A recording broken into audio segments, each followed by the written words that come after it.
Testing 1 2. Yeah, that's all right. Cheers everybody, nice cup of tea. Just what the doctor ordered. Bit of a funny old week this week. I haven't managed to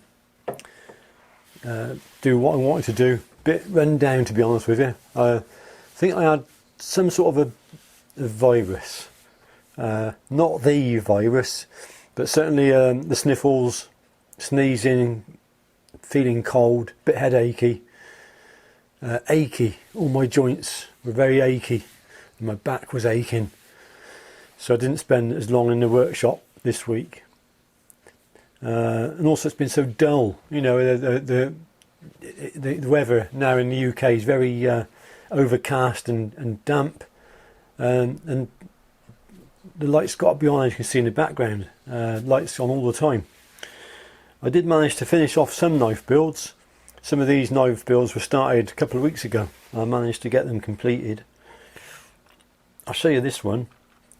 I think in my last video I did a YouTube knife giveaway, and I mentioned I had 2 other people that got the thumbs up next to their comment, and so I thought, well, I'll go the extra mile and I'll offer these 2 gentlemen a knife out of the next batch. Unfortunately, one of them wasn't in a position to be able to afford to proceed because of this furlough, or because of the lockdowns, etc.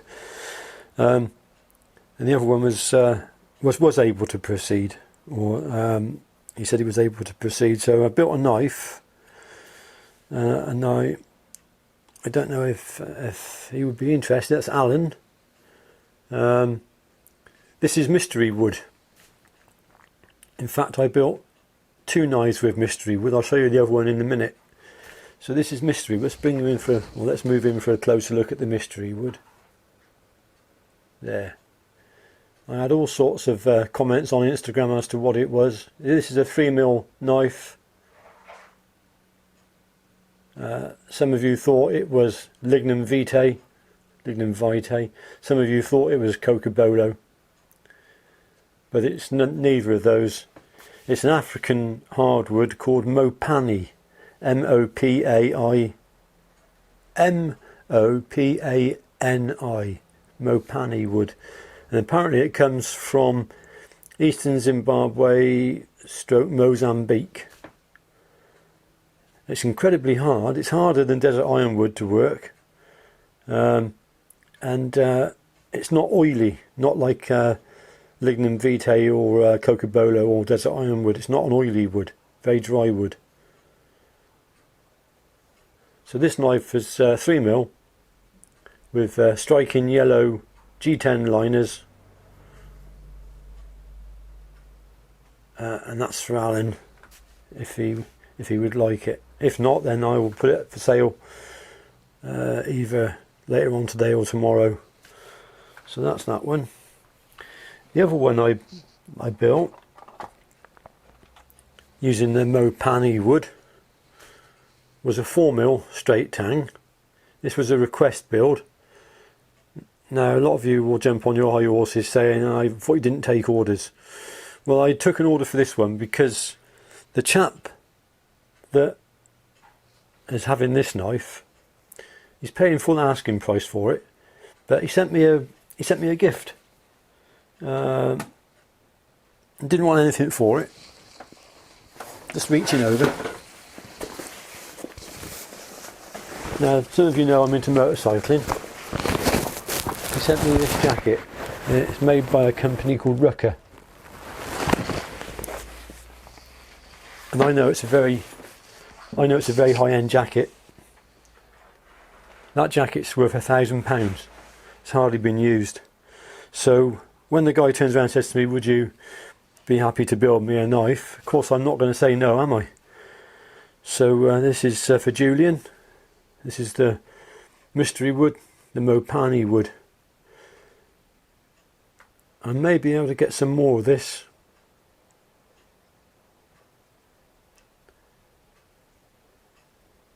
So that's lovely. I very happy with the way the handles have come out on that. the Mopani wood. I've also built a couple of other classics I managed to finish off.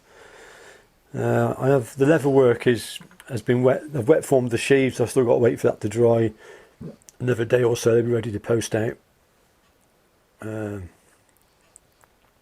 There's a tapered tang classic.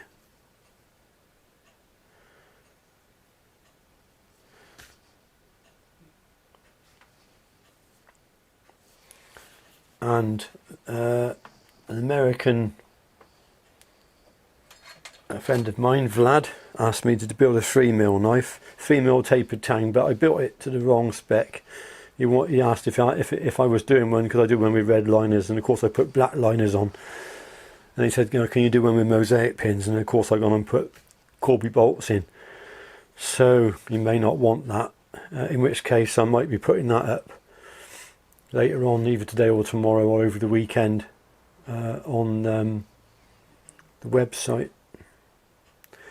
The 3mm with a tapered tang is a very lightweight. There's hardly any weight to it at all.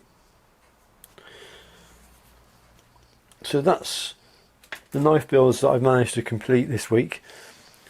Next week I'm working on I've got a couple more classics on the go. I should have them probably finished midweek next week. And then I'm starting on a batch of bibby knives, because I've had a few requests for those, and I'd like to build a large batch of those.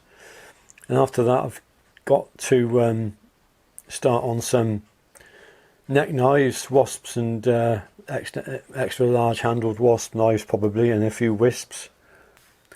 Also some news on the home front. We've actually managed to get a dog after 4 months. My eye's weeping. After 4 months of not having a dog around, we've now got a dog, and she's a rescue dog. She's come from Spain. Her name's Carmen. She's about 2 years old. She's very timid, very shy, a bit withdrawn. She doesn't like sudden appearances of people or children or people on bikes. If they suddenly come into her space, she gets spooked, and if she's not on the lead, she would charge off. She's got a bit of a slightly disfigured nose, so I think she may have been abused, and she was rescued from Spain and sent over to the UK. There's a lot of there's a big centre over in Spain where they rescue the animals, and then they try to rehome them there, and what they can't rehome there, they send over to the UK. And so we've got a lot of these dogs coming over now. I'm from Romania and other Mediterranean countries, where unfortunately some of the people don't treat them very well.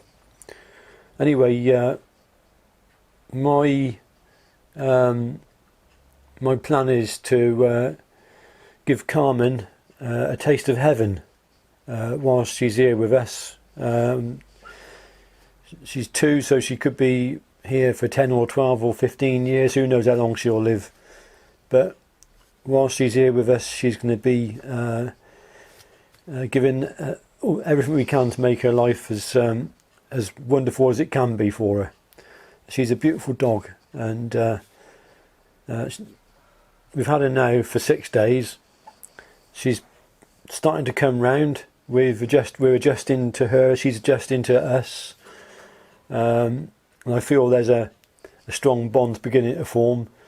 Some of the shyness and timidness she had while she was in the house is beginning to disappear, and for the first time yesterday she did start to actually wag her tail, just a little movement, but it was a start. So and she's also beginning to lick us, so that's a sign that she's coming round to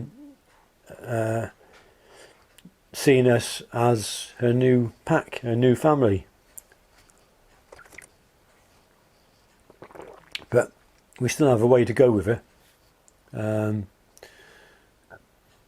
I think there may be certain issues that she might have for the rest of her life. I don't know. We'll do our best to give her as much sanctuary and support, and as the grandfather clock. We'll do our best to do everything we can for her.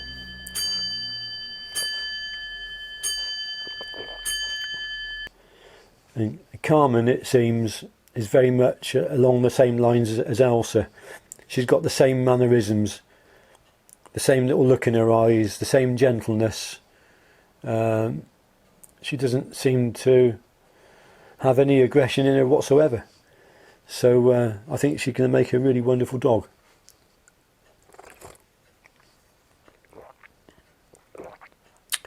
Anyway, as I say, it's been a bit of a rough week. I've not really done as much this week as I wanted to do, but I am starting to feel a bit better now.